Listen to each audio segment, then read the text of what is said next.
بسم الله الرحمن الرحيم إن الحمد لله نحمده ونستعينه ونستغفره ونعوذ بالله من شرور أنفسنا ومن سيئات أعمالنا من يهده الله فلا مضل له ومن يضلل فلا هادي له وأشهد أن لا إله إلا الله وحده لا شريك له وأشهد أن نبينا محمدا عبده ورسوله صلى الله عليه وعلى آله وأصحابه وسلم تسليما كثيرا أما بعد. فدرسنا اليوم ألا هو الدرس الخامس في شرح ثلاثة الأصول. درس اليوم ذات الأهمية ألا وهي مسألة الولاء والبراء. هذه المسألة من مسائل التوحيد الكبار التي هي أصل من أصول الدين. المسألة متعلقة بالولاء والبراء، وهذا موضوع مهم يكون الكلام فيه بتوسع نوعا ما لأهمية الموضوع وللحاجة الماسة إليه. Donc le sujet que nous allons aborder aujourd'hui, cela concerne l'explication toujours des trois fondements, et nous avons vu qu'en fin de compte, nous ne sommes toujours pas rentrés dans l'explication des trois fondements. Tous les cours que nous avons faits précédemment sont toujours une introduction aux trois fondements. Donc au départ, nous avons expliqué les quatre principes que l'auteur a cités: la science, le fait de la mettre en pratique, l'appel à cette science ou à cette religion, et le fait de patienter sur cela. Ensuite, nous avons évoqué trois autres principes. Les premiers sont plus généralistes, les deuxièmes plus spécifiques, les trois autres principes qui n'ont rien à voir avec les quatre premiers principes. Et nous avons dit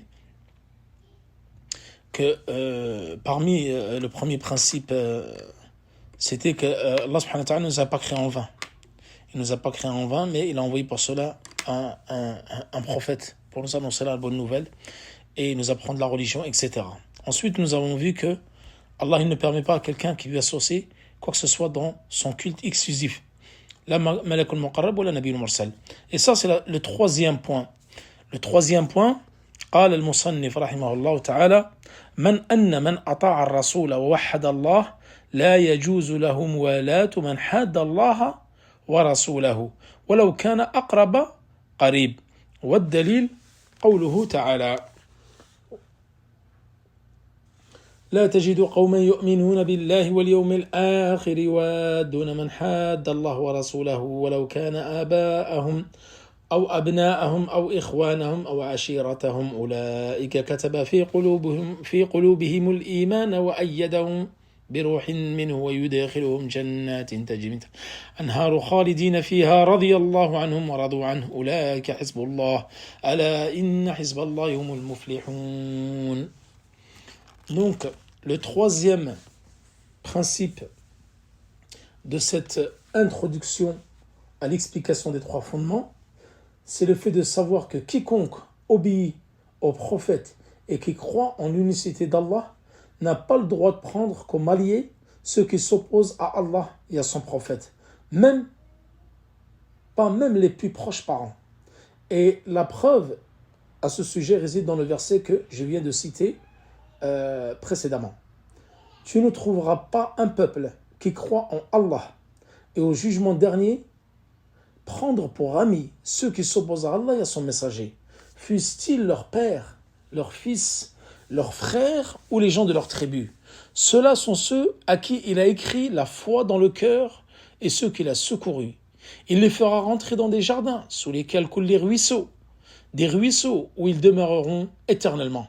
Allah les agrée et il l'agrée. Ceux-là sont le parti d'Allah. Et le parti d'Allah est celui de ceux qui réussissent. Donc, là, nous avons cité le troisième principe avec le verset qui en découle. Et nous allons voir aussi par la suite pourquoi ce verset il a été révélé. Et nous allons aussi expliquer ce verset. Donc, la troisième chose qu'il est nécessaire de connaître concerne l'alliance et le désaveu. Al-wala wal-bara. C'est un des points fondamentaux du tawhid et un des points fondamentaux de l'islam. Et c'est une des bases les plus importantes de la religion.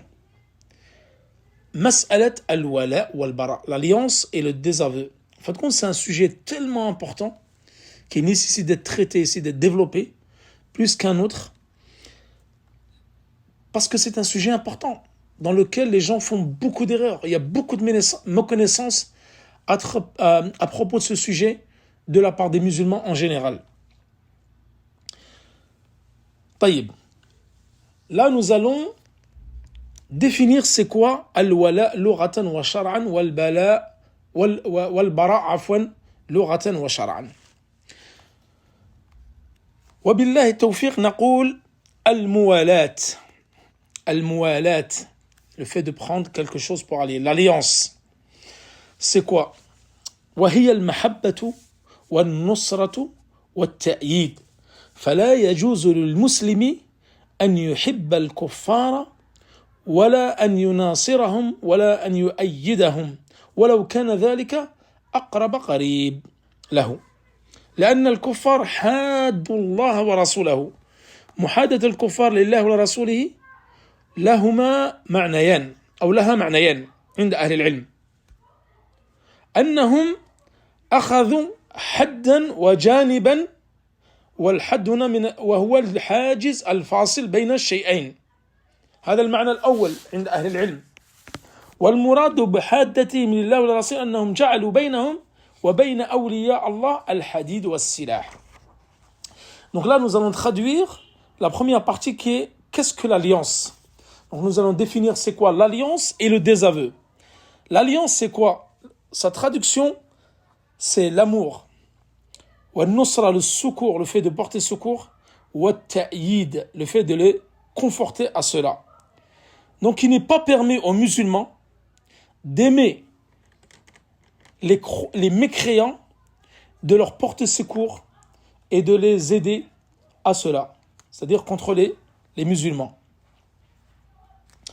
وَلَوْ كَانَ ذَلِكَ أَقْرَبُ قَرِيبٌ, c'est-à-dire même si cette personne, ce mécréant, était quelqu'un proche. Et le verset ici, il vient corroborer nos propos. Il a dit, fussent-ils leur père, leur fils, leurs frères ou les gens de leur tribu. Donc il n'incombe pas aux musulmans d'aimer, de porter secours à un mécréant contre un autre musulman, fût-il ce mécréant, fût-il un proche, père, fils ou autre. والمحاد هنا من حاد الله ورسوله. طيب, c'est le fait de s'opposer. Parmi ceux qui s'opposent à Allah et à son messager. Les savants ont donné deux définitions au fait ici de s'opposer. Il y en a qui disent c'est le fait de mettre un hajiz fasil, de mettre une barrière entre deux choses. C'est-à-dire le fait qu'il y ait une barrière entre les musulmans et les mécréants. والمراد بحادتهم لله ولرسوله أنهم جعلوا بين الله أو بين أولياء الله الحديد والسلاح. C'est le fait qu'ils aient, les mécréants, ils aient mis entre les croyants et eux al-hadid wa silah, c'est-à-dire les armes. Ils ont porté les armes contre les croyants. Ça, c'est l'une des deuxièmes définitions apportées par les savants. طيب, الولاء والبراء لها منزلة عظمى في الإسلام وقد عده العلماء أهل السنة والجماعة من المسائل الأصول الكبار. L'alliance et le désaveu, ceci a une importance très grande dans l'islam, très importante. Et parmi les savants du groupe et du consensus Ahl-Sunnah wal Jama'a, ils ont compté l'alliance et le désaveu, parmi les points fondamentaux et les bases même de l'islam. Donc nous avons dit l'alliance c'est quoi? An-nusra wal-mahabbatu wal-ittiba'. C'est l'amour et c'est le fait de porter secours. Nusra, porter secours. Wal-mahabba, l'amour. Wal-ittiba', le fait de suivre. Shar'an al-mahabbatu wal-nusratu wal-ittiba' wa ma yansha'u an dhalika min al-aqwali wal-af'al. وما ينشأ عفوا عن ذلك من الأقوال والأفعال. C'est-à-dire, linguistiquement parlant, ça veut dire l'amour, le fait de porter secours et le suivi. Et au niveau shar'an, c'est-à-dire au niveau de la législatif, c'est le fait d'aimer, de porter secours et de suivre, et ce qui en découle de cela comme acte et parole, ou comme parole et acte.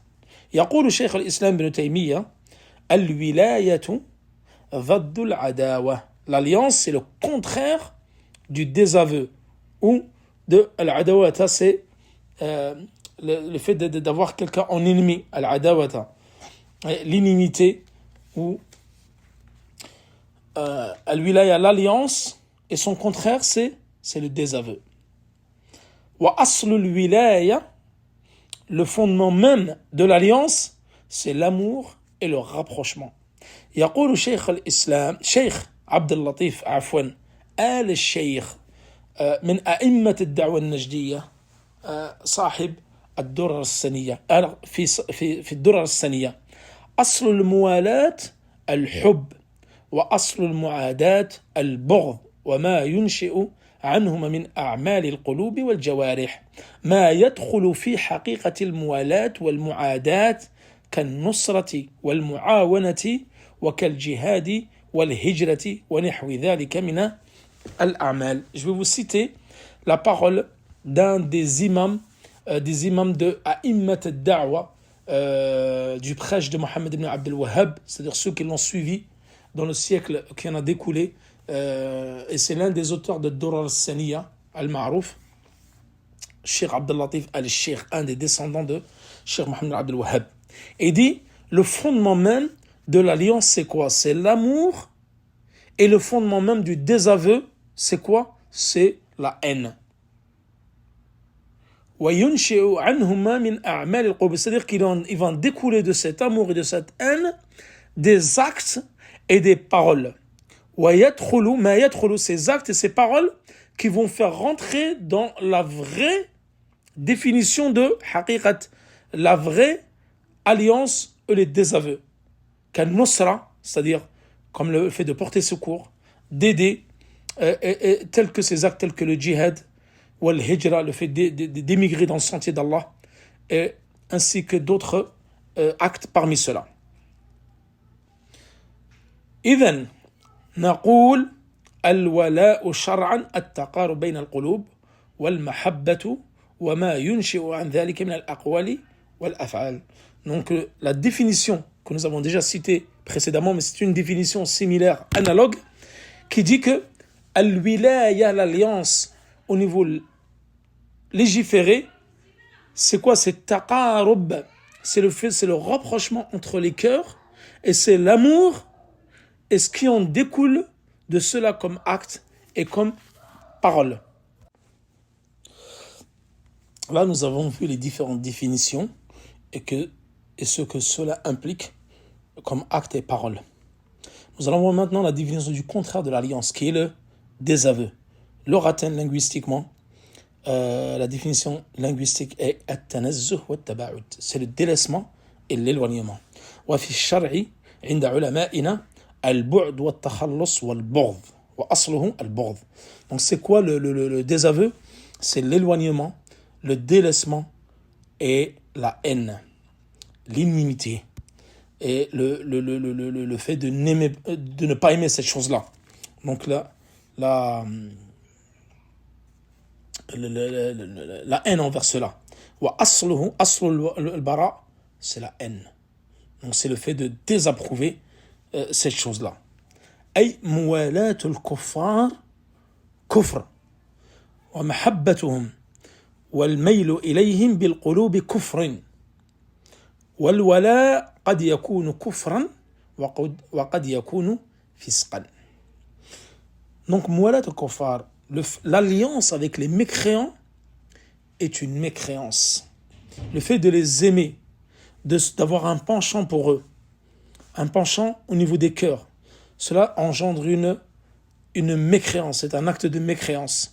Wal-wala lil kuffar qad yakunu kufran wa qad yakunu fisqan. Nous allons voir par la suite. C'est-à-dire l'alliance avec les chrétiens, toute alliance n'est pas synonyme de mécréance. Il peut y avoir une alliance qui est un acte de mécréance, et il peut avoir une alliance qui est un acte en dessous de la mécréance, c'est-à-dire fisc, de perversion. C'est-à-dire qui fera partie des grands péchés. Ce sera soit un acte, l'alliance avec les mécréants, soit ce sera un acte de mécréance, soit ce sera un acte de désobéissance et un grand péché parmi les grands péchés. Nous allons voir certains points chez les pieux prédécesseurs et ce qui découle de cette alliance et de ce désaveu. Maintenant que nous avons défini qu'est-ce que l'alliance et le désaveu, nous allons voir ce que ça engendre comme parole et acte de la part du musulman. نقول الولاء والبراء ينقسم إلى قسمين. القسم الأول الولاء والبراء مع غير أهل الملة من يهود أو نصارى أو مجوس إلى غير ذلك.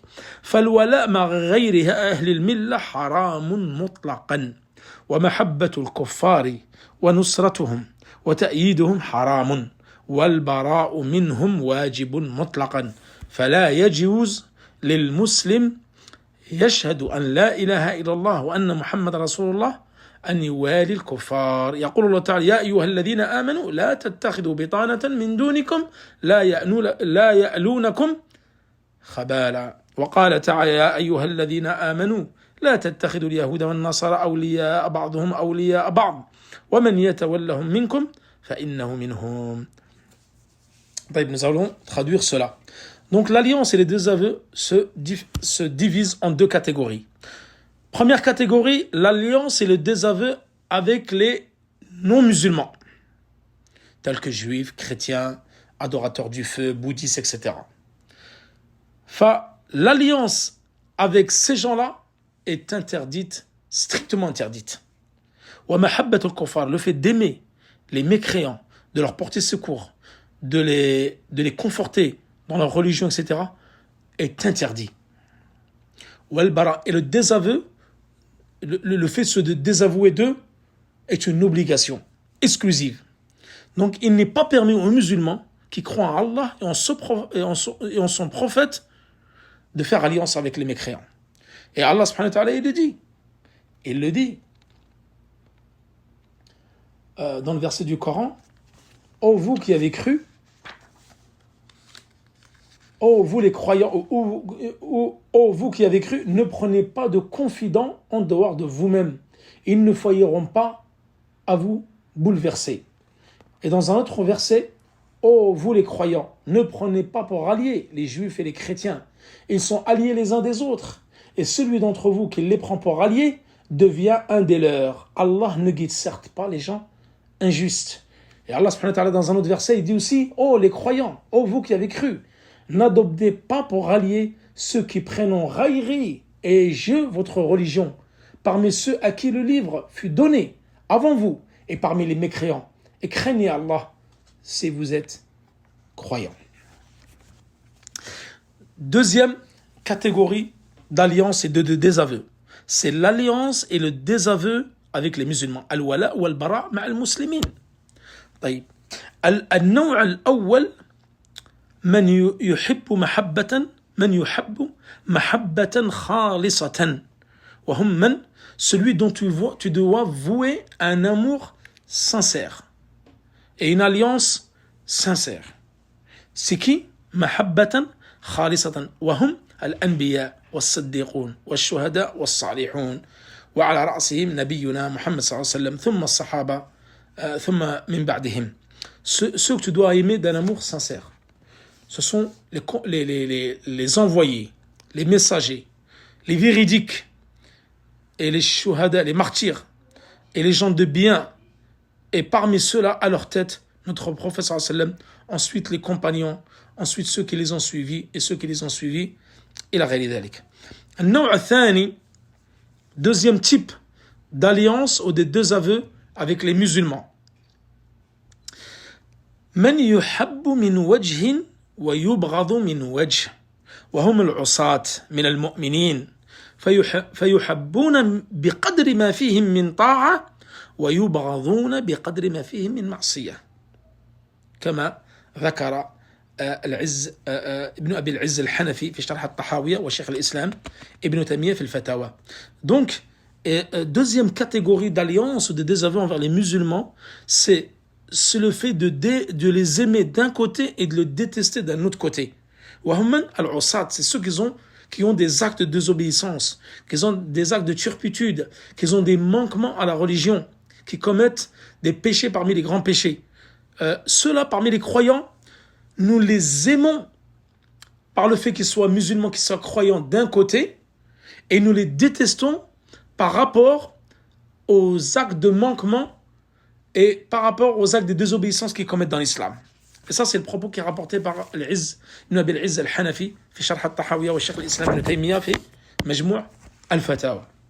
يقول ابن عبد العز كذلك في شرح الطحاوية: والحب والبغض بحسب ما فيهم من خصال الخير والشر فإن العبد يجتمع فيه سبب الولاية وسبب العداوة والحب والبغض فيكون محبوبا من جهة مبغوضا من جهة والحكم للغالب. Donc Ibn Abi al-Izz al-Hanafi ici dans Sharh al-Tahawiyya il dit الحب والبغض, l'amour et la haine en fonction de ce qu'ils ont comme bien et mal. Donc la personne, elle peut regrouper en elle une notion ou une cause d'alliance ou une cause de désaveu. Donc il peut être bien aimé d'un côté par rapport à ce qu'il a comme cause d'alliance, et il peut être détesté d'un côté pour ce qu'il a comme cause de désaveu, en fonction des péchés qu'il aura commis. طيب الآن سنذكر بعض الضوابط المتعلقة في هذا الباب. Nous allons évoquer quelques règles, quelques principes qui ont été dictés par les savants de la religion. Et ce sont des règles et des principes très très importants qui en découlent de cette notion d'alliance et de désaveu. الضابط الأول وفيه بعض الصور أي صور الولاء المشروع أي الولاء للمسلمين. طيب, premier principe, et il englobe quelques points, c'est l'alliance légiférée, qui est l'alliance avec les musulmans. Et il en découle des points. منها التزاور بين المؤمنين والجلوس معهم والمودة في الله والمحبة في الله ونصحهم واحترامهم والدعاء لهم والبداءة بالسلام لهم إلى غير ذلك من الأمور. Premier principe important. Donc nous avons dit l'alliance légiférée, c'est celle qui est faite pour les musulmans. Qu'est-ce qu'il en découle comme point de cette alliance légiférée pour les musulmans? C'est le fait de les visiter. Et visitez-vous les uns les autres. Le fait de s'asseoir avec les croyants, les musulmans. Le fait d'être proche, leur rapprochement envers eux pour Allah subhanahu wa ta'ala. Le fait de les aimer en Allah. Le fait de les conseiller. Le fait de leur demander miséricorde. Le fait de les respecter. Le fait de faire dua, des invocations pour eux. Et le fait de les saluer en premier. Taïb. Donc ça, c'est l'alliance légiférée. Il y a l'alliance qui est interdite. وهي حب الكفار والميل إليهم وتعظيمه ومحبته. طيب.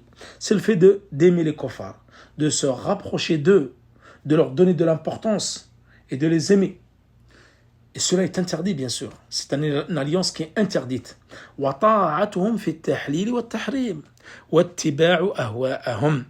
Le fait de les aimer et le fait de les suivre et le fait de leur obéir في التحليل dans le fait d'interdire ce qui est permis et de permettre ce qui est interdit. Et le fait de les suivre dans leur passion. واتخاذهم بطانة وأصدقاء وأخلاء. Le fait de les prendre comme conseillers, comme amis et comme compagnons. وَنُصْرَتُهُمْ, le fait de leur porter secours contre les musulmans. Tout ça, ce sont des points qui sont importants et qui rentrent dans l'alliance avec les mécréants interdite. الضابط الثاني, deuxième point important qui découle de l'alliance et du désaveu.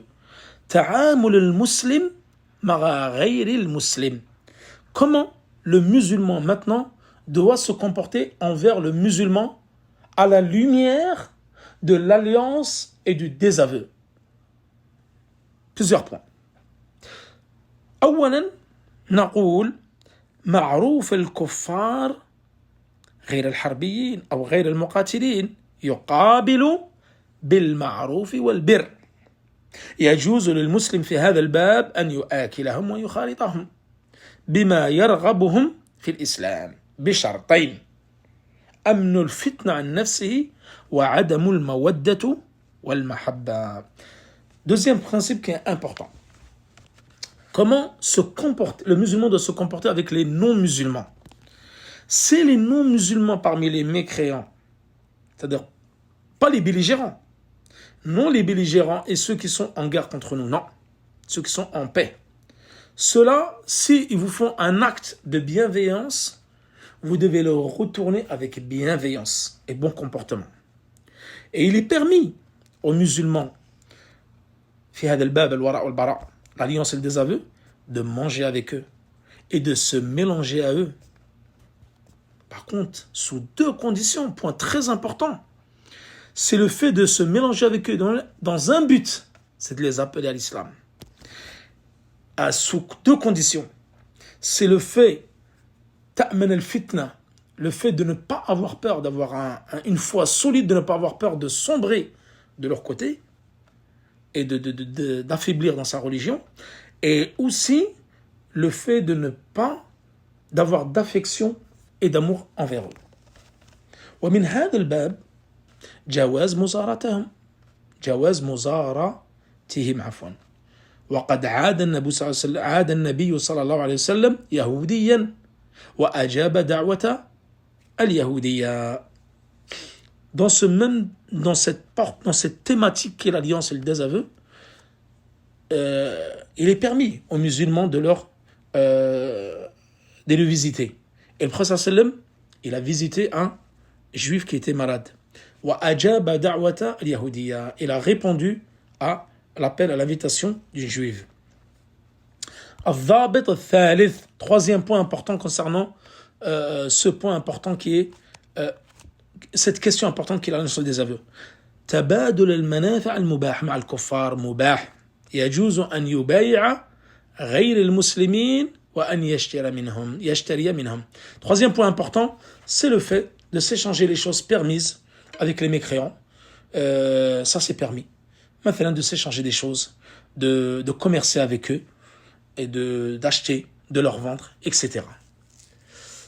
من ضوابط التعامل مع غير المسلمين également, c'est le fait لا يجوز للمسلم عفوا أن يشارك الكفار في أعيادهم. D'autres points qui en découlent de ce principe d'alliance et de désaveu, donc on va dire c'est un sous-point, un sous-groupe, c'est qu'en est-il de le fait de les visiter ou de participer à leur fête. لا يجوز للمسلم أن يشارك الكفار في أعيادهم ولا يجوز للمسلم أن يتشبه بالكفار. Il n'est pas permis aux musulmans d'assister aux fêtes des mécréants, tels que Noël, le jour de l'an, Pâques, la Toussaint, etc. Il n'est pas permis. Et il n'est pas permis également aux musulmans de leur ressembler. قال النبي صلى الله عليه وسلم من تشبه بقوم فإنه منهم. Le principe de ceux qui ressemblent à un peuple, il fait partie d'eux. لا يجوز للمسلم أيضا أن يبدأ غير المسلم بالسلام. Il n'est pas permis aux musulmans de commencer la salutation aux non-musulmans. Et si lui, le non-musulman commence la salutation aux musulmans, il lui dit wa alaykum. طيب. Également, il n'est pas permis aux musulmans de les imiter et de les encenser et de leur trouver des caractéristiques qui sont meilleures que celles des musulmans. Il n'est pas permis de se sous-estimer par rapport aux mécréants. Un autre point ensuite qu'on peut citer également dans cette dans l'alliance et le désaveu, c'est qu'il n'est pas permis de prendre également leur prénom. Voilà. At-tasammi bi asma'ihim. Donc c'est un bab qui est très long. J'ai essayé de résumer un maximum en évoquant les points principaux concernant l'alliance et le désaveu. Bien sûr qu'il y a encore beaucoup de choses à dire, mais ici les 3 fondements, c'est un matn mukhtasar, donc le but c'est de parler un minimum du sujet mais sans s'étaler trop pour pouvoir avancer un petit peu dans le livre. وصلى الله على نبينا محمد وعلى آله وصحبه وسلم والله تعالى أعلى وأعلم والسلام عليكم ورحمة الله وبركاته.